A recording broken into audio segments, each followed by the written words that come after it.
আসসালামু আলাইকুম। আমন্ত্রণ বাংলা ভিশন সংবাদে আপনাদের সাথে আছি আমি শফিক রায়হান। শুরুতেই বিআরবি কেবলস সংবাদ শিরোনাম। কলাবাগানে স্কুল ছাত্রীর মৃত্যু হয়েছে অতিরিক্ত রক্তক্ষরণে, ময়নাতদন্ত রিপোর্ট। আদালতে ধর্ষণ ও হত্যার দায় স্বীকারের পরে আসামি দিহান কারাগারে। প্রধানমন্ত্রীর ভাষণ 12 বছরের ঈর্ষণীয় উন্নয়ন ও অর্জনের দলিল জানালেন ওবায়দুল কাদের। নির্জলা মিথ্যাচার বললেন রুহুল কবির রিজভী। সপ্তাহের ব্যবধানে ভোজ্য তেলের দর লিটারে বেড়েছে 10 থেকে 15 টাকা। 47% আমদানি শুল্ক কমলেও চালের বাজার এখনো চড়া। যুক্তরাষ্ট্রের পার্লামেন্ট ভবনে হামলায় উস্কানির অভিযোগে প্রেসিডেন্ট ট্রাম্পের অপসারণ চায় ডেমোক্র্যাটরা। সহিংসতায় আহত এক পুলিশ কর্মকর্তার মৃত্যু। দেখছিলেন বিআরবি কেবলস সংবাদ শিরোনাম, এবার বিস্তারিত। স্বীকারোক্তিমূলক জবানবন্দি শেষে কারাগারে পাঠানো হয়েছে রাজধানীর কলাবাগানে স্কুল ছাত্রীকে ধর্ষণ ও হত্যা মামলার প্রধান অভিযুক্ত তানভীর ইফতেখার দিহানকে। অন্যদিকে রক্তক্ষরণে স্কুল ছাত্রীর মৃত্যু হয়েছে বলে জানিয়েছেন ময়নাতদন্ত কর্মকর্তা ঢাকা মেডিকেল কলেজের ফরেনসিক বিভাগের প্রধান ডক্টর সোহেল মাহমুদ। তবে শরীরের অন্য কোথাও আঘাতের চিহ্ন পাওয়া যায়নি। রাজধানীর কলাবাগানে স্কুল ছাত্রীকে ধর্ষণ ও হত্যা মামলার প্রধান আসামি তানভীর ইফতেখার দিহানকে দুপুরে থানা থেকে আদালতে হাজির করা হয়। কলাবাগান থানার পুলিশ পরিদর্শক আফম আসাদুজ্জামানের আবেদনে বিকাল 4টার দিকে ঢাকা মহানগর হাকিম মামুনুর রশিদ আসামির জবানবন্দি রেকর্ড করেন। আদালতে দিহানের পক্ষে কোনো আইনজীবী ছিলেন না। স্বীকারোক্তির পর তাকে কারাগারে পাঠানো হয়। আজকের মামলাটি ছিল অত্যন্ত একটি ন্যাক্কারজনক মামলা, যে মামলায় অত্যন্ত পাশবিকতার আশ্রয় নিয়ে, নিষ্ঠুরতার আশ্রয় নিয়ে আজকের একটি অপার সম্ভাবনাময় একজন মেধাবী ছাত্রীকে সে নির্মমভাবে হত্যা করে। এদিকে পাসপোর্ট ও মামলার এজাহারে নিহতের বয়স 17 উল্লেখ থাকলেও ময়নাতদন্তের জন্য পুলিশের পাঠানো নথিতে বয়স লেখা ছিল 19 বছর। এমন জটিলতায় ময়নাতদন্ত বেশ কয়েক ঘন্টা বিলম্বিত হয়। পরে বয়স প্রমাণের জন্য মৃতদেহের এক্স-রে করাতে পাঠানো হয় ঢাকা মেডিকেলে, কিন্তু ছুটির দিন হওয়ায় তা সম্ভব হয়নি। পরে বয়স প্রমাণের জন্য কিছু আলামত রেখে ময়নাতদন্ত করেন চিকিৎসক। ময়নাতদন্তকালে আমরা দেখতে পাই তার বডি থেকে প্রচুর পরিমাণে রক্তক্ষরণ হওয়ার জন্য সে মারা গেছে। আর সেই রক্তক্ষরণটা হয়েছে মেইনলি তার পার ভ্যাজাইনাল রক্তক্ষরণ এবং পাশাপাশি তার পার রেকটাল রক্তক্ষরণ হয়েছে। অর্থাৎ আমি যদি বাংলায় বলি, এটা হচ্ছে তার যোনিপথ থেকে প্রচুর রক্তক্ষরণ হয়েছে এবং পাশাপাশি তার যে পায়খানার রাস্তা আছে সেই রাস্তা দিয়েও রক্তক্ষরণ হয়েছে। দুই জায়গা থেকে রক্তক্ষরণ হওয়ার জন্য সে মৃত্যুবরণ করছে, হাইপোভলিমিক শকে মারা গেছে। এমন ঘটনায় শোকাহত নিহত শিক্ষার্থীর স্বজনরা। মেয়েকে নিয়ে কোনো মন গড়া তথ্য না ছড়াতে সকলের প্রতি আহ্বান জানান পরিবারের সদস্যরা। কেউ যেন আমার মেয়ের সম্পর্কে উল্টাপাল্টা নিউজ না করে, এটা আমার আবেদন সবার কাছে। প্রত্যেক চ্যানেল কর্তৃপক্ষ এবং পত্রিকার কাছে আমার নিবেদন, তারা যেন সঠিক তথ্যটা প্রচার করে। এই দেশে যেন আর কোনো একটি মেয়ে এইভাবে একটা হত্যা এবং ধর্ষণের শিকার না হয়। আমরা এই হত্যাকাণ্ডের সর্বোচ্চ যে শাস্তি এখন নির্ধারিত, সেই শাস্তি আমরা প্রত্যাশা করি। আমরা আপনাদের মাধ্যমে স্বরাষ্ট্র মন্ত্রণালয়, আইন মন্ত্রণালয় এবং মাননীয় প্রধানমন্ত্রীর কাছে আমরা আবেদন জানাচ্ছি, আমরা যেন সুবিচার পাই। বৃহস্পতিবার কলাবাগানে আসামি দিহানের বাসায় মর্মান্তিক এই ঘটনার পর হাসপাতালে মারা যায় সে। তারা দুজনেই মাস্টারমাইন্ড ইংলিশ মিডিয়ামের শিক্ষার্থী। মিরাজ হোসেন গাজী, বাংলা ভিশন, ঢাকা। জাতির উদ্দেশ্যে প্রধানমন্ত্রী শেখ হাসিনার ভাষণ গত 12 বছরের ঈর্ষণীয় উন্নয়ন ও অর্জনের বস্তুনিষ্ঠ দলিল বলেছেন আওয়ামী লীগ সাধারণ সম্পাদক ওবায়দুল কাদের। বিভ্রান্ত করে সরকারের উন্নয়নের সুফল থেকে জনগণকে বঞ্চিত করার ষড়যন্ত্রে বিএনপি লিপ্ত রয়েছে বলে মন্তব্য করেন তিনি। মাননীয় প্রধানমন্ত্রীর ভাষণ গত 12 বছরে বাংলাদেশের ঈর্ষণীয় উন্নয়ন অর্জনের সক্ষমতা ও অপার সম্ভাবনার বস্তুনিষ্ঠ দলিল। বিএনপি মিথ্যাচারের মাধ্যমে জনগণকে বিভ্রান্ত করে সরকারের উন্নয়নের সুফল থেকে জনগণকে বঞ্চিত করার ষড়যন্ত্রে লিপ্ত হয়েছে। করোনা ভ্যাকসিন নিয়ে সরকার, স্বাস্থ্য মন্ত্রণালয় এবং প্রধানমন্ত্রী যে বক্তব্য রেখেছেন সেটাই হচ্ছে সত্য। আমরা সেটা বাস্তবে প্রমাণ করব, মুখে নয়। প্রধানমন্ত্রীর ভাষণকে নির্জলা মিথ্যাচার বলে দাবি করেছেন বিএনপির সিনিয়র যুগ্ম মহাসচিব রুহুল কবির রিজভী। দেশবাসী তা প্রত্যাখ্যান করেছে বলেও দাবি তার। শুক্রবার নয়াপল্টন দলীয় কার্যালয়ে এক সংবাদ সম্মেলনে রিজভী বলেন, গণতন্ত্র হত্যা, ভোটাধিকার হরণ, গুম খুন, অপহরণ, ধর্ষণ, টাকা পাচার, দুর্নীতি লুণ্ঠন, দুর্বৃত্তায়ন ও দুঃশাসনের এক যুগ পার করল দেশ। উন্নয়নের নামে ক্ষমতাসীন দুষ্ট চক্রের গত এক যুগের এই দুঃশাসনের সাথে একমাত্র আইয়ুব খানের কথিত উন্নয়নের এক দশকের তুলনা চলে। রিজভী বলেন, দেশপ্রেমিকরা আজ নিজ দেশেই পরাধীন। করোনার টিকা নিয়ে সরকারের দুর্নীতির মাস্টার প্ল্যান জনগণের কাছে পরিষ্কার বলে দাবি করেন তিনি। বলেন, প্রধানমন্ত্রী টিকার ব্যবস্থা হয়ে গেছে বললেও ভারতীয় হাইকমিশনার জানিয়েছেন, বাংলাদেশে কবে টিকা আসবে তা অনিশ্চিত। বেগম খালেদা জিয়াকে গণতন্ত্রের মা উল্লেখ করে রুহুল কবির রিজভী বলেন, প্রধানমন্ত্রী শেখ হাসিনা যে ভাষণই দেন না কেন, স্বৈরাচার হিসেবেই প্রধানমন্ত্রী পরিচিত। দেশের তথাকথিত উন্নয়ন, মানুষের জীবনমান বৃদ্ধি, অর্থনৈতিক অগ্রগতি, স্বাস্থ্য খাতের ইতিবাচক পরিবর্তন, আইনের শাসন, দুর্নীতির বিরুদ্ধে অবস্থান সহ যেসব বক্তব্য দিয়েছেন তা মিথ্যাচারের কালো দলিল।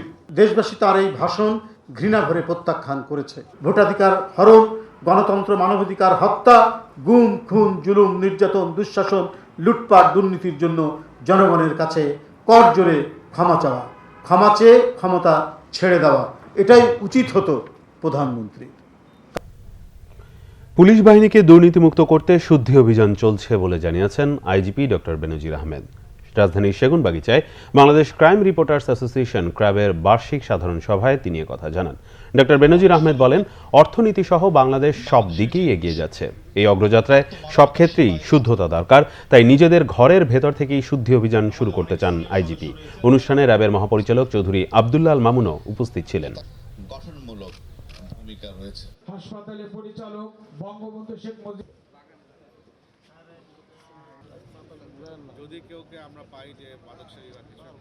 প্রফেশনাল যে দায়িত্ব আছে সে দায়িত্বের বাইরে গিয়ে কোনো ধরনের কোনো অপকর্মে লিপ্ত হয়, আপনারা এগুলো তো আমরা হাইলি ট্রান্সপারেন্ট।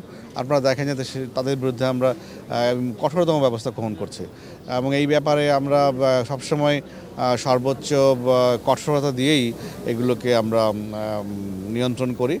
আমরা বাংলাদেশ পুলিশে আমাদের লক্ষ্য হচ্ছে যে অভ্যন্তরীণ আইন শৃঙ্খলা যে ব্যত্যয় বা ভঙ্গের ক্ষেত্রে আমরা এটা চাই যে শূন্য সহিষ্ণুতা, আমরা কাউকে টলার করতে চাই না। এটা যদি কেউকে আমরা পাই যে মাদকসেবী বা কিছু একটা, তাকে আমরা ডিসমিস করছি এবং এটা আমরা আমাদের ঘর পরিচ্ছন্ন করতে চাই। আমাদের পুলিশের মধ্যে কেউ মাদকসেবী থাকবে, এটা লাস্ট থিং উই ওয়ান্ট, আমরা এটা চাই না। বেড়েই চলেছে ভোজ্য তেলের দর। সপ্তাহের ব্যবধানে 1 লিটারের বোতলের দাম বেড়েছে 10 থেকে 15 টাকা। খোলা তেলের দামও বাড়তি। এদিকে আরও 10% আমদানি শুল্ক কমানোর পরও তেমন প্রভাব পড়েনি চালের বাজারে। আর দেশি পেঁয়াজের দরপতন ঠেকাতে 10% আমদানি শুল্ক আরোপ করেছে সরকার। চালের বাজারের অস্থিরতার পাশাপাশি নৈরাজ্য এবার ভোজ্য তেলের বাজারে। রায়ের বাজার, মোহাম্মদপুর টাউন হল সহ রাজধানীর বিভিন্ন বাজারে একই চিত্র। দোকানীদের ভাষ্য, গত এক সপ্তাহ ধরে প্রায় প্রতিদিনই চড়ছে ভোজ্য তেলের দাম। কেন তেলের বাজারে এই অস্থিরতা জানেন না তারা। তেলের দাম আসলে অনেক বাড়তি। আপনার এখন রূপচাঁদা 5 লিটার 625 টাকা, যে রূপচাঁদা আপনার গত সপ্তাহে ছিল 580 টাকা। তেলের বাজারটা পরশুকা থেকে গতকালকে 1 কেজিতে 4 টাকা বাড়ছে, প্রতি পার কেজিতে খোলাটার ভিতরে। ডিলাররা এসে বলে আজকে কালকে তাইজা 10টা বেশি, নিলে না, না নিলে নাই। চালের বাজার নিয়ন্ত্রণে আরেক দফা কমানো হয়েছে আমদানি শুল্ক। 27 ডিসেম্বর 62.5% থেকে 25% কমানোর পর বৃহস্পতিবার তা নামিয়ে আনা হয়েছে 15%। তাতেও কোনো পরিবর্তন নেই চালের বাজারে। পরিবর্তন কিছুই অন্তরী হয় নাই, এটা আপনি আরো দু একজনের কাছে জিজ্ঞাসা পারে। সরকার যে ভূমিকা নিয়েছে তা খারাপ নেই, ভালো কাজ করছে। আবার বিদেশ থেকে চাল আমদানি করতেছে, ওইখানেও সে ভালো ভূমিকা নিয়েছে। তবে মিল মালিকরা যেভাবে বাজার বাড়াইছিল বা উঠেইছিল বাজারটা, এখন অনেকটা শিথিল করছে, মানে আর উঠায় নাই, ওইভাবেই রাখছে, কিন্তু নামায় নাই, দাম কমায় নাই, কিন্তু দামটা বাড়ায় নাই। বাইরের চালটা আমদানি করে বেশিরভাগে, তাইলে হয়তো বাজারটা কিছুটা নিয়ন্ত্রণে নিচে আসতে পারে। এছাড়া তো আর ওইরকম দেখি না যে বাজার কমার। এদিকে দেশি পেঁয়াজের দরপতন রুখতে 10% আমদানি শুল্ক বসালেও ভারতীয় পেঁয়াজ আমদানি বন্ধের কথা বলছেন ব্যবসায়ীরা। ভারতের পেঁয়াজের দাম বেশি, বাংলাদেশি পেঁয়াজ সস্তা, এই জন্য আনা হয় না। 2 মাস 3 মাস পেঁয়াজ না আনারই ভালো, কারণ আমাদের দেশি পেঁয়াজ উঠছে, দেশি গৃহস্থরা পয়সা পাক। এখন যদি পেঁয়াজটা ভারতে পেঁয়াজ আনে দেশে কৃষকরা বাঁচবো না। সবজির দাম তুলনামূলক নিয়ন্ত্রণে, বেশিরভাগ সবজি মিলছে 15 থেকে 40 টাকা কেজির মধ্যে, তবে টমেটোর দাম এখনও বাড়তি। নাইম হাসান, বাংলা ভিশন, ঢাকা। সৌদি আরবে গৃহকর্মী আবিরন বেগম হত্যা মামলায় আসামিদের সর্বোচ্চ শাস্তি জানের বদলে জান চেয়েছে বাংলাদেশ প্রসিকিউশন টিম। অন্যদিকে আসামিরা জামিন চাইলে আদালত নাকচ করে দেন। দূতাবাস আশা করছে আগামী 3-4 শুনানিতেই মামলাটি শেষ হতে পারে। এদিকে জাতীয় মানবাধিকার কমিশনের সদস্য ডক্টর নমিতা হালদার মনে করেন এই মামলার বিচার কাজ দৃষ্টান্ত স্থাপন করছে, তবে দেশের মামলার অগ্রগতি না থাকায় ক্ষোভ জানান তিনি। মিরাজ হোসেন গাজীর বিশেষ রিপোর্ট। আবিরন বেগম লাশ হয়ে ফেরা এক রেমিটেন্স যোদ্ধার নাম। সৌদি আরবে গৃহকর্তার পরিবারের নির্মমতায় মৃত্যু হয় তাঁর। সেখানে ময়নাতদন্তেই উঠে আসে নির্যাতনের পর আবিরন বেগমের শরীরে গরম পানি ঢেলে হত্যা করা হয়। বাংলাদেশ দূতাবাসের শ্রম উইংয়ের সহায়তায় সৌদিতে করা মামলায় 3 আসামি এখনও কারাগারে। বুধবার আসামিরা জামিন চাইলে তা নাকচ করে দেন আদালত। মোটামুটি চূড়ান্ত পর্যায়ে পুলিশ রিপোর্ট আমাদের পক্ষে আছে। আগামী 2-3টা হিয়ারিং এর ভিতরে একটা সিদ্ধান্ত হয়ে যাবে আশা করা যায়, এবং আমরা আশা করছি যে সিদ্ধান্ত আমাদের পক্ষে আসবে। আমরা তো জানের বদলে জান চেয়েছি, এরপরে পরবর্তী পদক্ষেপ সিদ্ধান্ত আসার পরে আমরা বুঝতে পারবো আসলে যে এরপরের স্টেপটা কি হবে। আবিরন বেগম 2 বছর সৌদি আরবে কাজ করলেও বেতনের টাকা পৌঁছায়নি বৃদ্ধ বাবা মার কাছে। শুধু তাই নয়, মৃত্যুর আগে একাধিকবার এলাকার দালাল রবিউল ও মন্ত্রণালয়ের কর্মচারী নিপুল সহ এজেন্সির প্রতিনিধির কাছে অভিযোগ করেও কোনো সমাধান পাননি হতভাগ্য আবিরন। দেশে ঝুলে আছে এসব অভিযোগে করা মামলা। তারা তো এই দেশ থেকে অসহযোগিতা করছে, সেটা প্রুভড। তারপরেও আজকের সিআইডিতে কেন এটা ঝুলে আছে এ ব্যাপারে আমরা খুবই হতাশ। প্রতিটা শুনানিতে আমার মনে হয় যে বাংলাদেশ একটা জয়ের দিকে যাচ্ছে যে এই ইস্যুটা নিয়ে। তো এই ক্ষেত্রে আমি আশা করি ওদিকে ন্যায় বিচার হবে। দূতাবাসের প্রতি আমাদের আস্থা আছে। সর্বোচ্চ দূতাবাস যেটা ভালো মনে করবে বা নমিতা হালদার ম্যাডাম সহ কর্তৃপক্ষ যেটা ভালো মনে করবে, আমরা সেইটাই আমাদের চাওয়া। সৌদি আরবে বাংলাদেশি কোনো কর্মী হত্যার এমন বিচার এটি প্রথম। প্রবাসী কল্যাণ মন্ত্রণালয়ের সাবেক সচিব ও জাতীয় মানবাধিকার কমিশনের সদস্য ডক্টর নমিতা হালদার বললেন, দৃষ্টান্তমূলক শাস্তির আশা করছেন তিনি। মন প্রাণ দিয়ে দূতাবাস প্রচেষ্টা নিয়ে একটি মামলাকে একদম কোর্ট পর্যন্ত নিয়ে গেছে। তো এরকম ঘটনা আসলেই এটাই প্রথম। আমার আসলেই ভালো লাগছে যে শেষ পর্যন্ত বিচারের ফলাফলের দিকে আমরা এগিয়ে যাচ্ছি। রেগুলার মামলা হিসেবে পাইকগাছা থানায় ছিল, সেখানে গতি পাচ্ছিল না বলে আমরা সেটিকে অনেকটা প্রচেষ্টা নিয়ে আমরা খুলনা সিআইডিতে ট্রান্সফার করার ব্যবস্থা করেছি। সেখানে গিয়েও কিন্তু মামলাটি গতি। এখানে আমি আসলে ব্যক্তিগতভাবে অত্যন্ত ক্ষুব্ধ চাই যে বাংলা ভিশন যেহেতু এটিকে মনিটর করছে ধারাবাহিকভাবে, তারা যদি এই মামলাটির বিষয়ে খোঁজ নেয় খুলনা সিআইডিতে মামলাটি কি অবস্থায় আছে। আবিরন বেগম হত্যায় অপরাধীর শাস্তি হলে তা প্রবাসে বাংলাদেশি কর্মীদের নিরাপত্তায় দৃষ্টান্ত হবে বলে আশা করেন সংশ্লিষ্টরা। মিরাজ হোসেন গাজী, বাংলা ভিশন, ঢাকা। রাজধানীর ভিতরে ও আশেপাশে ৭৭টি খালের 2/3 অস্তিত্ব বিলীন হয়ে গেছে। কাগজে কলমে ঢাকা উত্তর ও দক্ষিণ সিটির আওতায় অবশিষ্ট ২৬টি খালের বেশিরভাগই পানি প্রবাহ নেই। খালগুলোর জায়গায় আবাসিক বাণিজ্যিক ভবন তৈরি করেছে দখলবাজরা। দ্রুত তাদের আইনের আওতায় আনার সুপারিশ করেছে জাতীয় নদী রক্ষা কমিশন। মইনুল শোভনের ধারাবাহিক প্রতিবেদনে রাজ দেখুন প্রথম পর্ব। ক্যামেরায় ছিলেন জামাল খান। ঢাকার প্রাণ বুড়িগঙ্গা ঘেঁষা এক সময়ের প্রমত্তা আদি বুড়িগঙ্গা খালের বর্তমান এই হাল। পানি প্রবাহ তো দূরের কথা, দেখে মনে হয় ময়লা আবর্জনার ভাগাড়। স্থানীয়রা বলছেন বছর 10 আগেও নৌকা চলতো এই খাল দিয়ে। 2 পাড়ের জায়গা দখল করে স্থানীয় প্রভাবশালীরা গড়ে তুলেছেন আবাসিক ভবন ও শিল্প কারখানা। খালের 7 কিলোমিটার এলাকা জুড়েই এমন চিত্র। আস্তে আস্তে মানুষ ঘর উড়ায় এটারে ব্লক করে ফেলাইছে। ব্লক করাতে অনেক নদীটা মরে গেছে। কামরাঙ্গী চরের পানি নামতে পারে না, ওইদিকে রাস্তা পানি ডুবে থাকে, মানুষ চলাচল করতে পারে না। এটি বাসাবো খাল।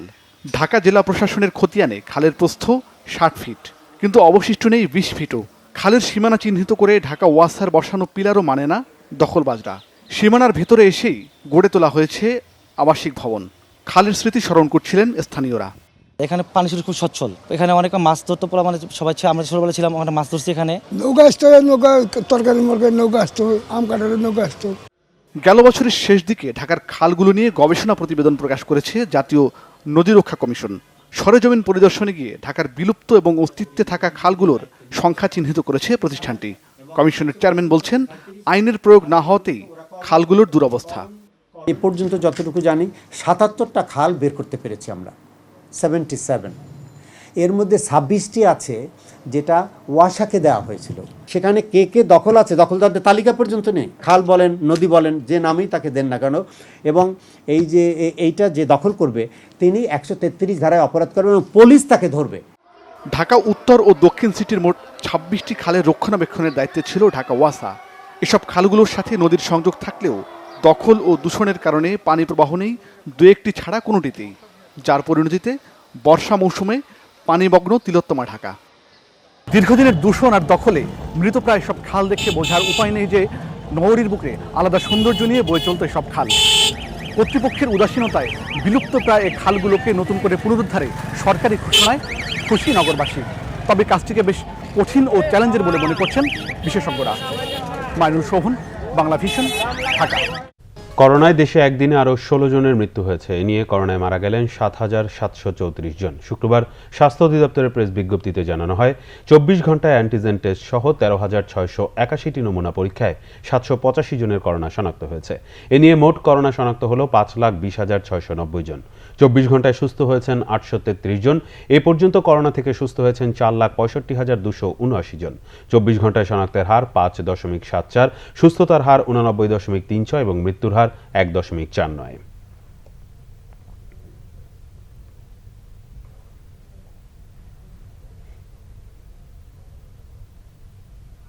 তথ্যমন্ত্রী ডক্টর হাসান মাহমুদ বলেছেন, করোনা ভ্যাকসিন পাওয়া নিয়ে বিভ্রান্তি ছড়াচ্ছে একটি মহল। শুক্রবার দুপুরে রংপুর সার্কিট হাউসে সাংবাদিকদের সাথে মতবিনিময়ের সময় তিনি একথা বলেন। তিনি আরও বলেন, করোনা পরিস্থিতিতে কেউ কেউ বাংলাদেশে দুর্ভিক্ষের আশঙ্কা করলেও সরকারের পদক্ষেপে দেশের মানুষ এখন অনেক ভালো আছে।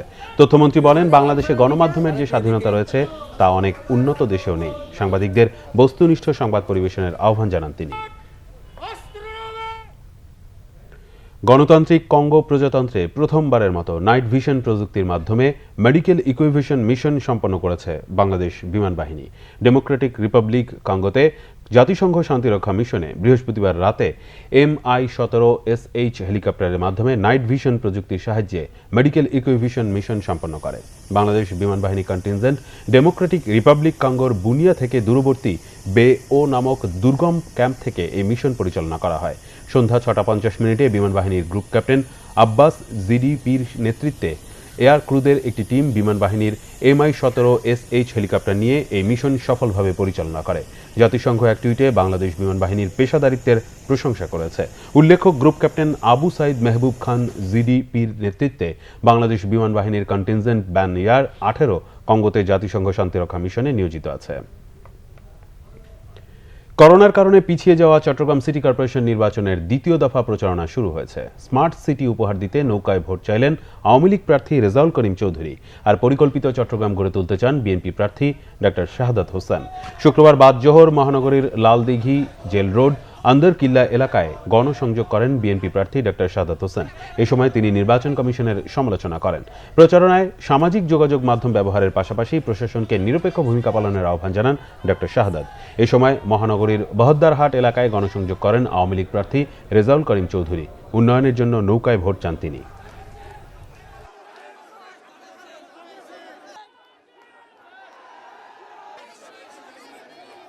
নৌকা প্রতীক দেশের স্বাধীনতা দিয়েছে। নৌকা প্রতীক এই ভোট দিয়ে আজকে বিশ্বের উন্নয়নের রোল মডেলে পরিণত করেছে প্রধানমন্ত্রী শেখ হাসিনা। এই সিটি নির্বাচনে এই চট্টগ্রামের জনগণ নৌকা প্রতীকে ভোট দিয়ে চট্টগ্রামকে উন্নয়নের চরম শিখরে নিয়ে যাবে ইনশাল্লাহ। ভোটের এই যুদ্ধ সাংবিধানিক অধিকার, গণতান্ত্রিক অধিকার রক্ষার সংগ্রামে আমি চট্টগ্রামবাসীকে আগামী 27শে জানুয়ারি ধানের শীষ প্রতীক, গণতন্ত্রের প্রতীক, উন্নয়নের প্রতীক এই ধানের শীষ মার্কায় ভোট দিয়ে জয়যুক্ত করার উদাত্ত আহ্বান জানাচ্ছে। ড্রেনেজের অব্যবস্থাপনায় জলাবদ্ধতার অভিশাপে আশুলিয়ার নিশ্চিন্তপুর পশ্চিমপাড়ার মানুষ। ডুবে আছে সড়ক, বন্ধ হয়ে গেছে দোকানপাট, খালি হয়ে যাচ্ছে বাসাবাড়ি। এ পরিস্থিতির জন্য পাল্টাপাল্টি দোষারোপ কারখানা মালিক ও স্থানীয়দের। আশুলিয়া প্রতিনিধি শেফালি মিতুর রিপোর্ট। মাসখানেক ধরে ডুবে আছে আশুলিয়ার নিশ্চিন্তপুর পশ্চিমপাড়ার এই সড়কগুলো। চরম দুর্ভোগে স্থানীয়রা। ব্যবসা করতে পারছেন না ব্যবসায়ীরা। মেশিনে পানি সেচেও কুলাতে পারছে না এলাকাবাসী। বিকল্প ড্রেনেজ ব্যবস্থা না রেখে এ এলাকার পয় নিষ্কাশনের একমাত্র ড্রেনেজের কিছু অংশ বন্ধ করে দেয়ায় এই দুর্ভোগ তৈরি হয়েছে বলে অভিযোগ স্থানীয়দের। লাইন আছে হলো অনন্তর ভিতরে আর কি লাইন আটকায় দিয়েছে, এই জন্য আমরা পানিতে অনেক দিন ধরে ডুবে আছি। আমাকে বাড়ির ভিতরে গলা পানি। অনন্তর ড্রেন ছিল, লাইন ছিল, অনন্ত বন্ধ করে দিয়েছে, মাটিতে চাপা দিয়ে আমরা চলতে পারতেছি না। পানি করা রাস্তাঘাটের সমস্যা, আমাদের ওয়াইফেরা চলতে পারতেছে না। পানিবন্দীদের দুর্ভোগ লাঘবে বিকল্প ড্রেনেজ ব্যবস্থা না হওয়া পর্যন্ত ড্রেন খুলে দেওয়ার দাবি আমলে নিচ্ছে না কারখানা কর্তৃপক্ষ। ড্রেনটা অনন্ত গার্মেন্টসের ভিতর দিয়ে গেছে, তাদের বাউন্ডারির ভিতর দিয়ে গেছে, প্রায় 5-7 বছর আগের কথা এটা। তো সেই ড্রেনটা তারা এখন বিল্ডিং করবে এখানে, তাই তারা চাচ্ছে এটা অপসারণ করে অন্য দিক দিয়ে ডাইভার্ট করে দেওয়ার জন্য। যদি বাহির দিয়ে ড্রেন হবে, তবে আগে বাহির দিয়ে ড্রেনটা হোক, তারপরে এটা বন্ধ করুক। আগেই ড্রেন হবে কথার উপর যদি একটা চলন্ত ড্রেন বন্ধ করে দেয়, তাহলে পানিগুলি কিভাবে যাবে? এগুলো তো প্লাবিত হবেই এবং পাবলিকের বাড়িতে উঠবেই, এবং সেটাই হয়েছে। এ বিষয়ে ক্যামেরার সামনে কথা বলতে না চাইলেও ফোনে অভিযোগ অস্বীকার করেন কারখানা কর্তৃপক্ষ। তাদের দাবি, এ অবস্থা হয়েছে স্থানীয়দের বিরোধের জেরে। এটা আমাদের সাথে সম্পর্কিত না, এটা এলাকার ওনারা দুজন মেম্বার পদপ্রার্থী হবেন এরকম একটা কথা আছে। সেই অনুযায়ী ওনাদের দুজনের একটা রেফারেন্সি আছে। আপনি জায়গায় পর্যবেক্ষণ যদি করেন আপনি বুঝতে পারবেন। এ দুর্ভোগ থেকে বাঁচতে দ্রুত ড্রেনেজ ব্যবস্থা উন্নয়নের দাবি ভুক্তভোগীদের। Bangla vision news desk. সাভারে এক বিউটিশিয়ানকে গণধর্ষণের অভিযোগে 4 জনকে আটক করেছে পুলিশ। শুক্রবার দুপুরে গ্যান্ডা বাস স্ট্যান্ড থেকে তাদেরকে আটক করা হয়। সাভার মডেল থানা পুলিশ জানায়, গ্যান্ডা এলাকার রাসেল হোসেনের বাড়িতে একা একটি রুমে ভাড়া থাকতেন ওই নারী। একা দেখে বেশ কিছুদিন ধরেই তাকে হত্যা ও গণধর্ষণের হুমকি দেয় বাড়িওয়ালা রাসেল। এরই জেরে বুধবার রাতে রাসেল ও তার 3 সহযোগী ধর্ষণ করে ওই নারীকে। শুক্রবার সকালে 7 জনের নাম উল্লেখ করে থানায় মামলা করলে 4 জনকে গ্রেফতার করে পুলিশ।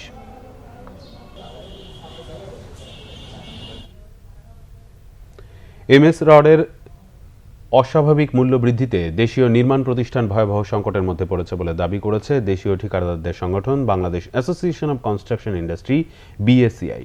ঢাকা রিপোর্টার্স ইউনিটিতে এক সংবাদ সম্মেলনে এ দাবি করা হয়। নির্মাণ সামগ্রীর মূল্য কমানোর উদ্যোগ নিতে রড উৎপাদনকারী কোম্পানিগুলোর সাথে আলোচনা করতে সরকারের প্রতি অনুরোধ জানানো হয়। এ সময় সংগঠনের সভাপতি এস.এম. খোরশেদ আলম বলেন, হঠাৎ রডের দাম অস্বাভাবিকভাবে বেড়ে যাওয়ায় নির্মাণ ব্যয় বেড়ে গেছে অনেক। তাই এখন লাভ তো দূরের কথা, বাজেটের মধ্যে কাজ শেষ করা যাবে না। বিদেশি ঠিকাদার প্রতিষ্ঠানের ক্ষেত্রে প্রজেক্ট চলাকালীন সময়ে মূল্য সমন্বয় করা হলেও দেশীয় প্রতিষ্ঠানের ক্ষেত্রে তা করা হচ্ছে না। সরকারি অর্থায়ন প্রজেক্টে দেশীয় বিদেশি প্রতিষ্ঠানের ক্ষেত্রে একই রকম সুযোগের দাবি করা হয় সংবাদ সম্মেলনে। ইউনিয়ন ব্যাংক লিমিটেডের গোয়ালা বাজার শাখার উদ্বোধন করা হয়েছে সিলেটের ওসমানীনগরে। ঢাকায় ব্যাংকের প্রধান কার্যালয় থেকে ভিডিও কনফারেন্সের মাধ্যমে এর উদ্বোধন করেন ব্যাংকের ব্যবস্থাপনা পরিচালক এবিএম মোকাম্মেল হক চৌধুরী। শরিয়া ভিত্তিক আধুনিক প্রযুক্তি নির্ভর ব্যাংকিং সেবা প্রদানের প্রত্যয় জানান তিনি। এতে বিশেষ অতিথি ছিলেন ইউনিয়ন ব্যাংকের উপব্যবস্থাপনা পরিচালক হাসান ইকবাল, মোহাম্মদ নজরুল ইসলাম, গোয়ালা বাজার সরকারি মহিলা কলেজের অধ্যক্ষ আব্দুল মুকিত আজাদ, গোয়ালা বাজার ইউনিয়ন পরিষদের চেয়ারম্যান আতাউর রহমান মানিক, গোয়ালা বাজার ইউনিয়ন পরিষদের সাবেক চেয়ারম্যান হারুন মিয়া এবং গোয়ালা বাজার বণিক সমিতির সভাপতি আব্দুর রব।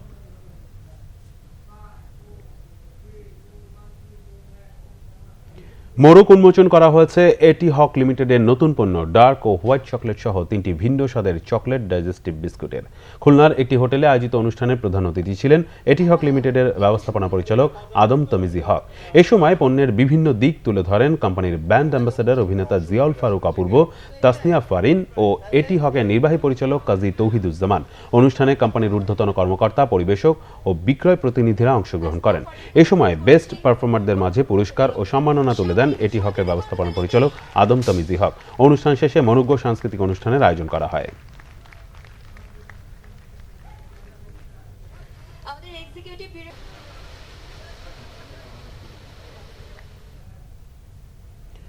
করোনার বিপর্যয় মোকাবেলা করে ঘুরে দাঁড়াতে শুরু করেছে পার্বত্য অঞ্চলের পর্যটন খাত। নতুন বছরের শুরুতেই পর্যটকদের ঢল নামায় প্রাণ ফিরছে রাঙামাটির পর্যটনে। স্বাস্থ্যবিধি মেনে এ খাতের ব্যবসা বাণিজ্য সচল রাখার চেষ্টা করে যাচ্ছেন সংশ্লিষ্টরা। রাঙামাটি জেলা প্রতিনিধি নন্দন দেবনাথের রিপোর্ট। শীতের শুরু থেকেই রাঙামাটিতে বেড়েছে পর্যটকদের আনাগোনা।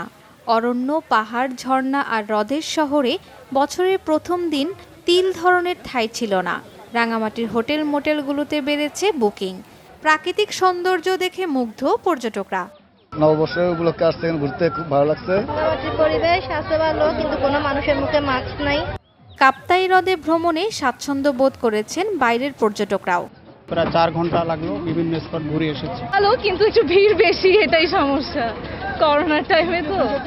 রাঙামাটির হোটেল মোটেলগুলোতে এখন প্রায় 100% বুকিং। এখানে যদি পর্যটন খাতগুলোকে ডেভেলপ করা হয়, জেলা পরিষদ, উন্নয়ন বোর্ড এগুলোর মাধ্যমে আমরা প্রচুর সম্ভাবনাময়ী রাঙামাটি পার্বত্য জেলা। বুকিংয়ে আমার প্রায় 70% মতো আছে, অন্যান্য লোকও হচ্ছে, আমাদের মোটামুটি ভালো। 100% স্বাস্থ্যবিধি মেনে পর্যটন কেন্দ্রে ঢুকতে পারছেন পর্যটকরা। পর্যটকদের জন্য নো মাস্ক নো এন্ট্রি এই ধরনের একটা সাইনবোর্ড আমরা বিভিন্ন জায়গায় স্থাপন করেছি এবং আমাদের রুমগুলোতে আমরা মাস্ক এবং হ্যান্ড স্যানিটাইজার এগুলো দিয়ে দিচ্ছি। নতুন বছরে রাঙামাটির পর্যটন শিল্প আরও ঘুরে দাঁড়াবে বলে আশা স্থানীয়দের। Bangla vision news desk. এবার ক্লেমন খেলার সংবাদ।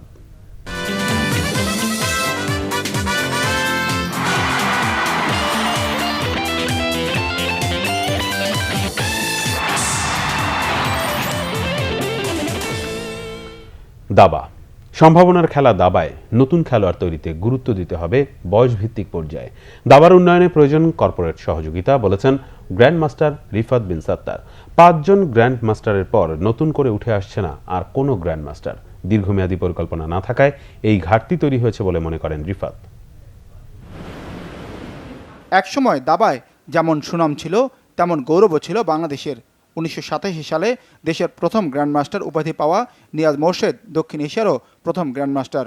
সময়ের সাথে এগিয়েছে দাবা, আরও 4 জন জিএমকে পেয়েছে বাংলাদেশ। তবে সর্বশেষ 2008 সালে এনামুল হোসেন রাজীব গ্র্যান্ডমাস্টার হওয়ার পরই যেন কমে যায় দাবার অগ্রগতি। ক্রমেই অবনতির দিকে যেতে থাকে এই সম্ভাবনাময় খেলাটি। এক যুগ পেরিয়ে গেলেও আর কেউ হতে পারেননি গ্র্যান্ডমাস্টার। আমাদের হাতে বেশ কিছু প্লেয়ার আছে, যেমন ফাহাদকে নিয়ে আমরা আশাবাদী, আরও কিছু ইয়াং প্লেয়ার আছে তাদেরকে নিয়ে আশাবাদী। আশা করি যে হয়তো তারা সামনে গ্র্যান্ডমাস্টার হবে। ওভারঅল দাবা নিয়ে আসলে একটা মেগা পরিকল্পনা দরকার। আমি কীভাবে সামনে আগামী 5 বা 10 বছরে কীভাবে আরও প্লেয়ার বের করব, পাইপলাইনে বড় একটা সংখ্যা থাকা দরকার। 2006 সালে গ্র্যান্ডমাস্টার হওয়া রিফাত বিন সাত্তারের মতে দাবার উত্তরণে সংগঠকদের দায়িত্বশীল হতে হবে, উদ্যোগ নিতে হবে তৃণমূলে দাবারও তৈরি করায়। সংগঠকদের দায়িত্ব হচ্ছে আসলে পেশাকে নিয়ে আসা, একেবারে চিলড্রেন পর্যায়ে বা ইয়াং ইউথদেরকে আপনার ইনভেস্ট করতে হবে, সেটাকে পরিকল্পনা দরকার এবং সেখানে ইনভেস্ট করার জন্য আপনার টাকা দরকার। এখন অনেক পৃষ্ঠপোষক আছে, তারা কিন্তু এইসব জায়গায় ইনভেস্ট করতে চায়, তারা শুধু টুর্নামেন্টে পেছে ছুটছে না। তারা চাচ্ছে যে আমি একটা নতুন তৈরি করলাম, আমার স্পন্সর থাকলো যে আমি এই প্লেয়ারকে তৈরি করেছি। দাবা ক্লাব ভিত্তিক প্রমোশন হবে না, দাবার জন্য অফিস ভিত্তিক প্রমোশন। কারণ ক্লাব আজকে আসবে কালকে যাবে, ক্লাব দিয়ে আসলে দাবাকে টিকিয়ে রাখা কঠিন।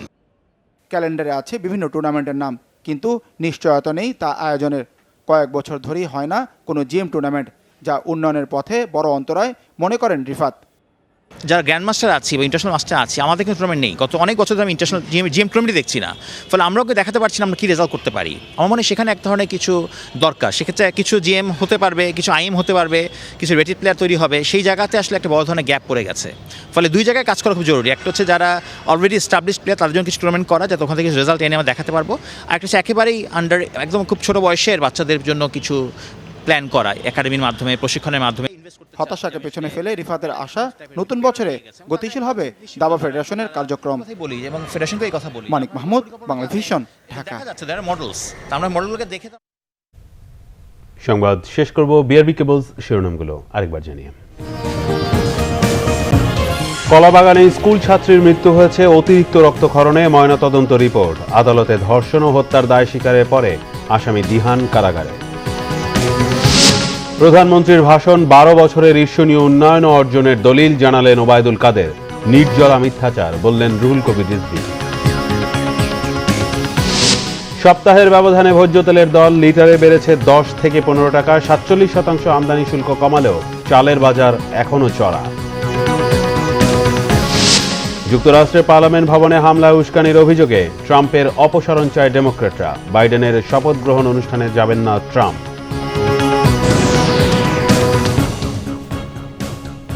এই ছিল এখনকার মতো। পরের সংবাদ রাত 1টায় দেখার আমন্ত্রণ রইল। এছাড়া বাংলাভিশন সংবাদ ও সংবাদ সংশ্লিষ্ট অনুষ্ঠান দেখতে লগ ইন করুন facebook.com/বাংলাভিশনে এবং সাবস্ক্রাইব করুন youtube.com/বাংলাভিশন নিউজ। এতক্ষণ সাথে থাকায় ধন্যবাদ।